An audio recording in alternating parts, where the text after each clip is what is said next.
Assalamualaikum warahmatullahi wabarakatuh. Bismillahirrahmanirrahim. Halo teman-teman. Ternyata Nabi Isa diturunkan di muka bumi ini bukan hanya untuk membunuh Dajjal. Lantas, apakah alasan sebenarnya Nabi Isa diturunkan di muka bumi? Inilah ulasan selengkapnya.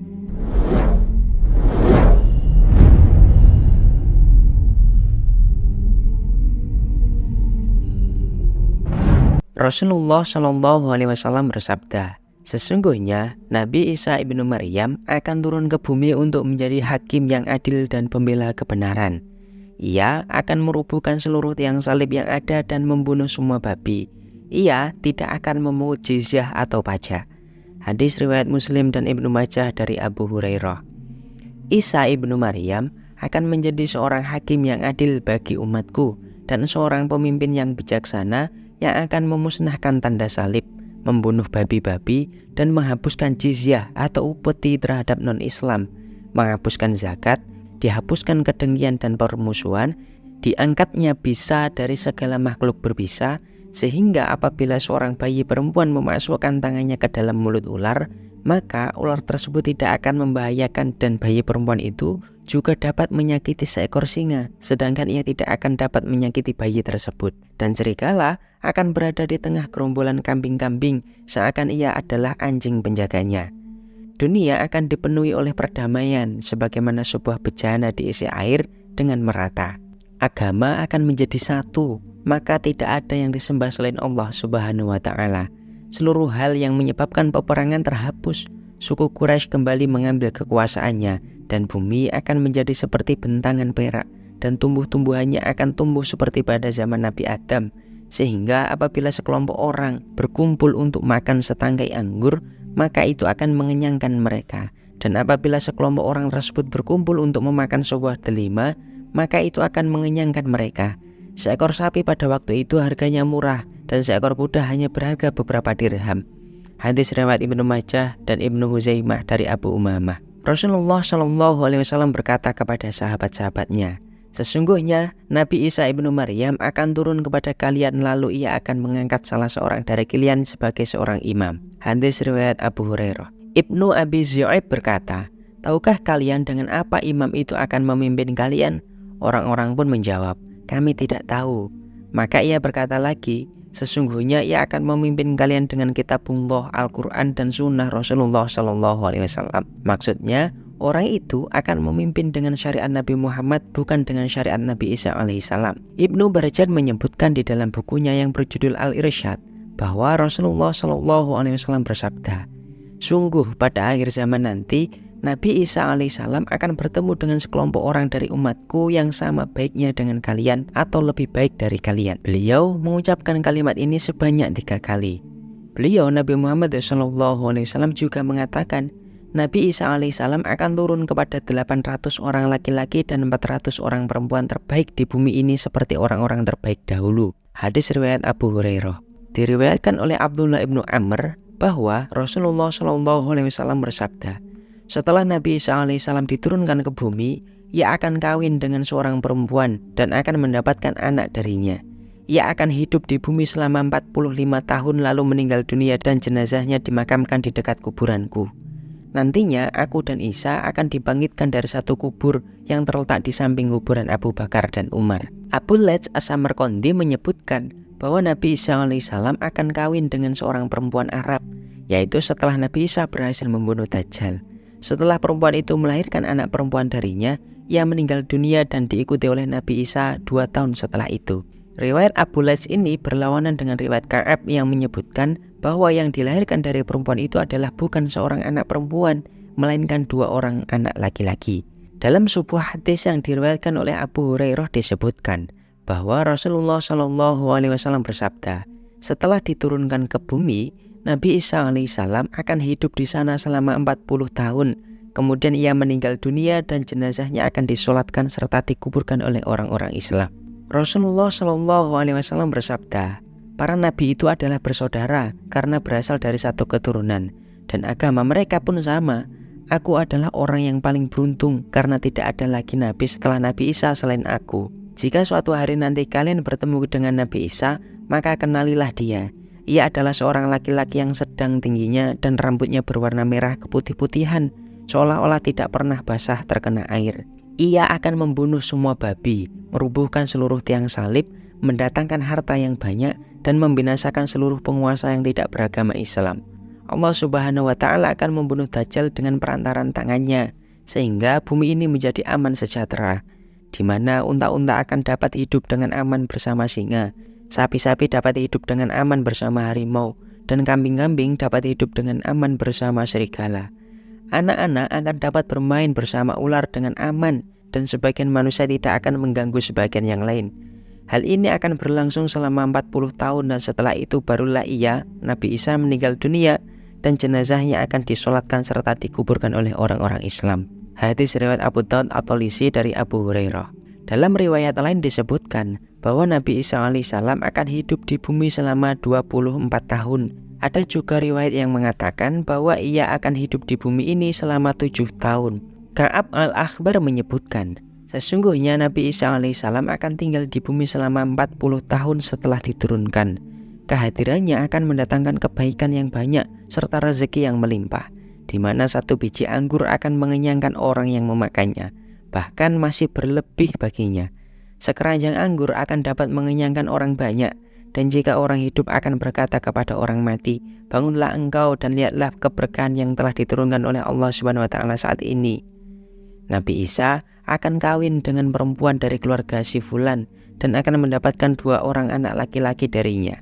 Yang pertama bernama Muhammad, sedangkan yang kedua bernama Musa. Manusia semuanya menjadi sejahtera bersamanya dan kejadian ini hanya berlangsung selama 40 tahun. Kemudian Allah Subhanahu wa Ta'ala mencabut ruh Nabi Isa dan merasakan pedihnya rasa mati kepadanya. Jenazahnya akan dimakamkan di kuburan Rasulullah SAW dan kematiannya diikuti oleh seluruh orang-orang baik sehingga di bumi ini tidak tinggal melainkan hanya orang-orang jahat. Itulah makna dari sabda Rasulullah SAW yang berbunyi, Islam itu pertama datang asing bagi manusia dan akan kembali asing sebagaimana datangnya. Dikatakan bahwa jenazah Nabi Isa alaihissalam akan dimakamkan di Palestina bersama kuburan para nabi. Sebagian orang berpendapat bahwa dengan diturunkannya Nabi Isa alaihissalam ke muka bumi, maka taklif atau beban agama diangkat oleh Allah Subhanahu wa Ta'ala ke langit.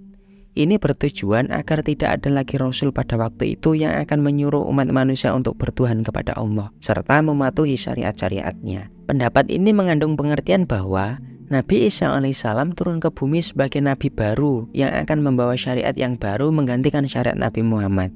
Dengan demikian, berakhirlah syariat Nabi Muhammad SAW seiring dengan datangnya nabi yang baru, yaitu Nabi Isa alaihissalam. Pendapat ini tidak dapat diterima karena jelas-jelas bertentangan dengan hadis-hadis Rasulullah SAW yang telah kami sebutkan di atas dan bertentangan dengan firman Allah Subhanahu wa Ta'ala yang menyatakan bahwa beliau adalah penutup para nabi. Nabi Muhammad SAW lah nabi yang terakhir dan tidak ada lagi nabi setelahnya sampai hari kiamat. Rasulullah SAW bersabda, tidak akan ada nabi setelahku dan akulah nabi yang terakhir, yang menegaskan bahwa beliaulah nabi yang terakhir ataupun nabi penutup, bukan Nabi Isa atau nabi yang lain.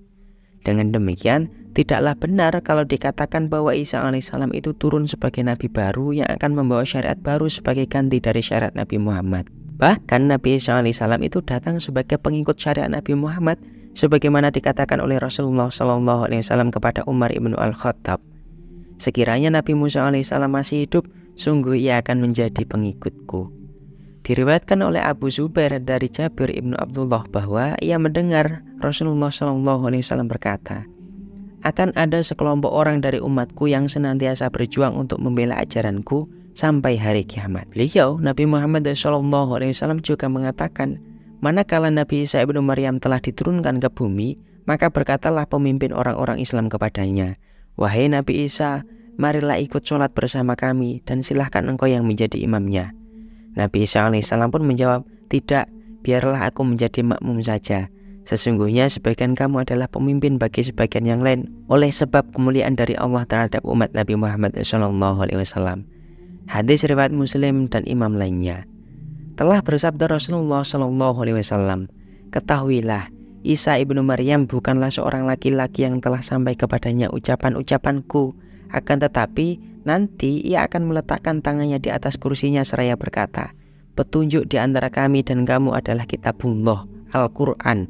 Apa saja yang kami temukan halal di dalamnya, maka kami akan menghalalkannya. Dan apa saja yang kami temukan haram di dalamnya, maka kami akan mengharamkannya. Dan sesungguhnya apa-apa yang diharamkan oleh Rasulullah SAW adalah seperti yang diharamkan oleh Allah. Hadis riwayat At-Tirmidzi dari Miqdam dan Ad-Darimi. Ia adalah hadis sahih. Hikmah dari turunnya Nabi Isa alaihissalam bukan Nabi yang lain adalah untuk membatalkan dakwaan orang-orang Yahudi yang berkata bahwa mereka telah membunuhnya, yaitu Nabi Isa.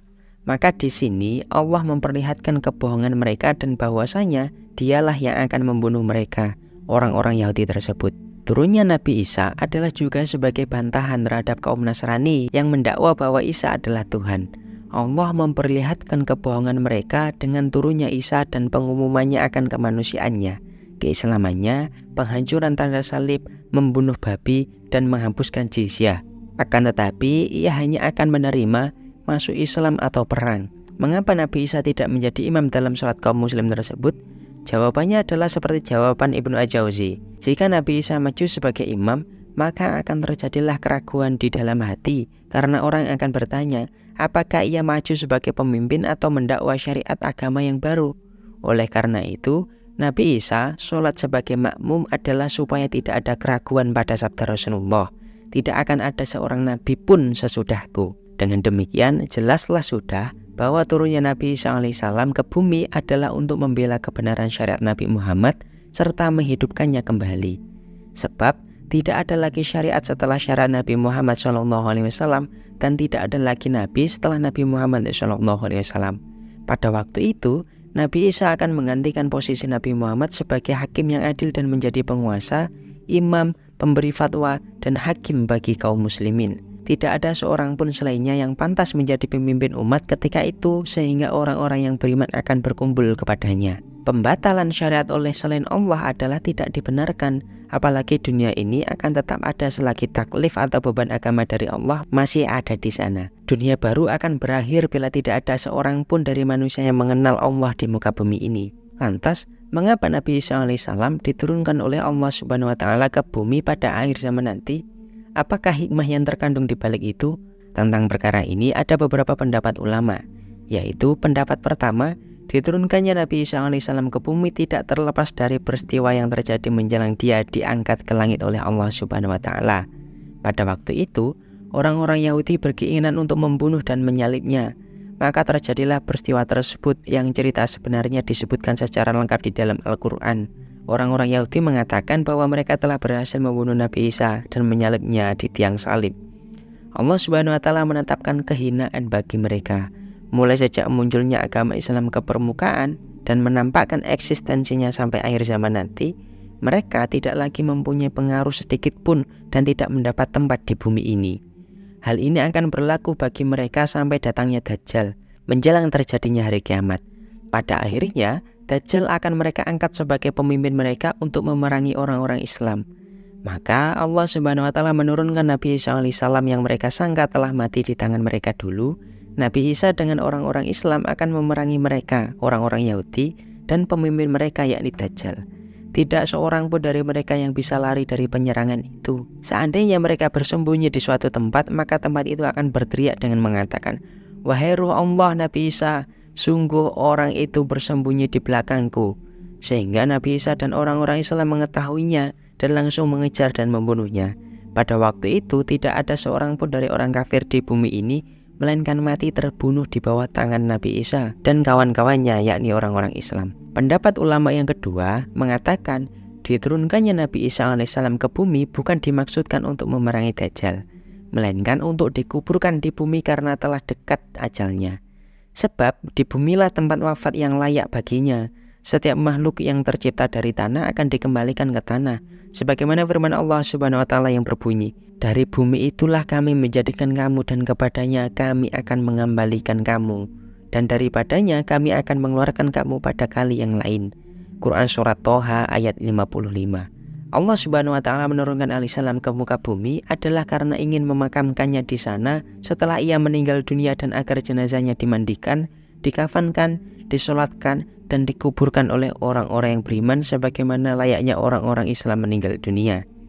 ia akan dikuburkan di tempat kuburan para nabi yang ibunya Maryam berasal dari keturunan mereka. Dan ia akan dibangkitkan nanti oleh Allah Subhanahu wa Ta'ala bersama-sama para nabi tersebut. Inilah sebab dari diturunkannya Nabi Isa alaihissalam.